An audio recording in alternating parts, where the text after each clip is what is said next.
میری اہل بیت میری امت کے لیے امان ہے.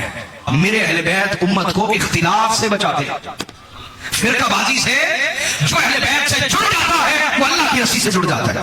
وہ فرقہ رہتا نہیں، وہ اللہ کی رسی سے جڑ گیا. اور جو اللہ کی رسی سے جدا ہو گیا وہ فرقہ بن گیا. وہ کیا بن گیا؟ یار شروع سے بات کرو نا. مولا علی کے خلاف جو گروہ اٹھے ہیں فرقے تو وہ تھے نا. فرقوں کی ابتدا کہاں سے ہوئی کہ انہوں نے علی کو چھوڑ دیا. مولا علی کو فرقے بن گئے، ناصری بن گئے، خارجی بن گئے. لیکن آپ دیکھیے کہ جس نے اہل بیت کو چھوڑا وہ فرقہ ہو گیا. وہ کیا ہو گیا؟ تو آقا نے فرمایا میرے اہل بیت امت کو اختلاف سے بچاتے ہیں. جو ان سے جڑ جاتا ہے اختلاف سے بچ جاتا ہے. فرمایا فَإِذَا خَالَفَتْهَا قَبِيلَةٌ مِّنَ الْعَرَبِ اخْتَلَفُوا. آقا نے فرمایا جب بھی کوئی عرب کا قبیلہ میرے اہل بیت سے اختلاف کرے گا اختلافو تو وہ امت میں پھوٹ ڈالے گا، امت میں، اور اختلاف کا شکار ہو جائے گا، پھوٹ کا شکار ہو جائے گا. فصاروا حزب ابلیس، یہاں تک کہ وہ شیطان کا گروہ بن جائے گا. کس کا گروہ بن جائے گا؟ تو شیطان کا گروہ کیسے بنے گا؟ آقا نے فرمایا جب کوئی میرے اہل بیت سے مخالفت کرے گا. جب کوئی میرے اہل بیت سے، بولیے آقا علیہ السلام نے کیا ارشاد فرمایا؟ حضرت ابو ذر غفاری بیان کرتے ہیں. کون؟ اللہ کی رسی کو مضبوطی سے تھامو، اور وہ قرآن اور اہل بیت ہیں. میں تفسیر دے رہا ہوں حدیث کے ساتھ. آقا نے فرمایا مثل اہل بیتی کمثل سفینۃ نوح. یہ حدیث آپ نے یہاں تک سنی.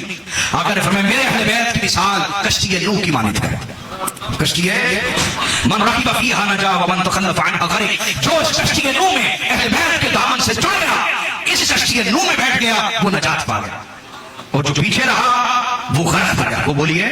اور آگے فرمایا وَمَنْ قَاتَلَنَا فِي آخِرِ الزَّمَانِ فَكَأَنَّمَا قَاتَلَ مَعَ الدَّجَّالِ. فرمایا جان لو جو آخری زمانے میں ہم اہل بیت سے قتال کرے گا، جنگ کرے گا، تو اللہ کے نزدیک یوں ہی ہے جیسے وہ دجال کے ساتھ مل کے میرے بیٹے محمد المہدی کے خلاف جنگ کر رہا ہے.